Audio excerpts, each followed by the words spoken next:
Welcome back. Today we are tackling a popular coding interview problem, remove adjacent duplicates part 2. This is an extension of a simpler problem, but with a twist that requires a more clever approach.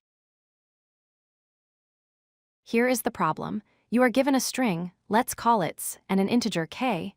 Your task is to perform a k-duplicate removal. This means you need to find k adjacent letters that are exactly the same and remove them from the string. You repeat this process until you cannot remove anything else.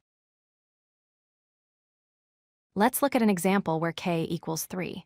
We have a string starting with d, 3 e's, followed by more characters.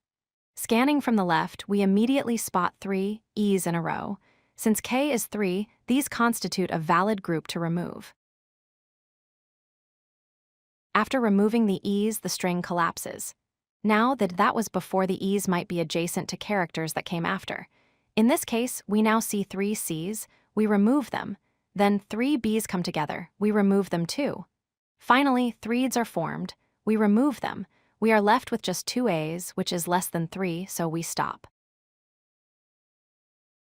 The most intuitive way to solve this is the brute force approach. You simply write a loop that scans the string.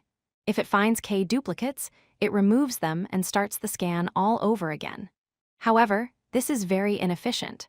Modifying strings repeatedly is costly, and restarting the scan leads to a time complexity of O of n squared divided by k. We can do better. The optimal solution uses a stack.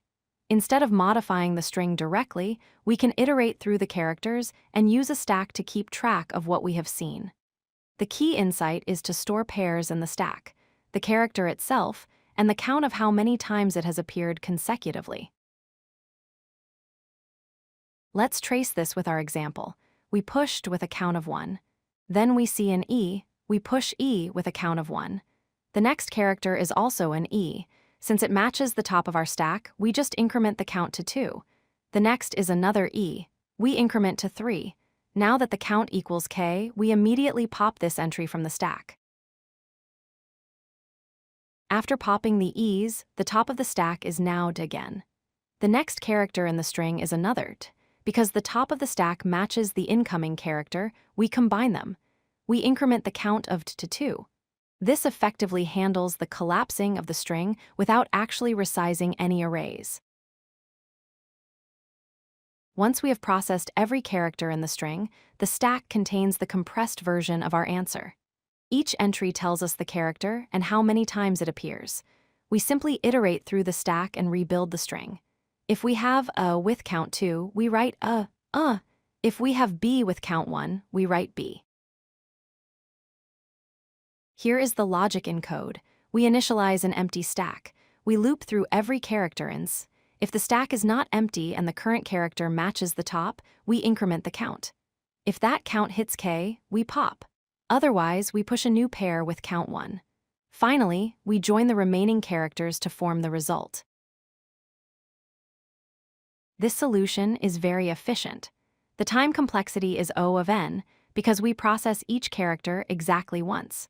The space complexity is also O of n, which is the space required for the stack in the worst case where no duplicates are removed. To summarize, the problem asks us to remove groups of k adjacent duplicates. The brute force method is too slow. By using a stack to store character counts, we can solve this in linear time. O of n this is a classic pattern for string reduction problems. Thanks for watching.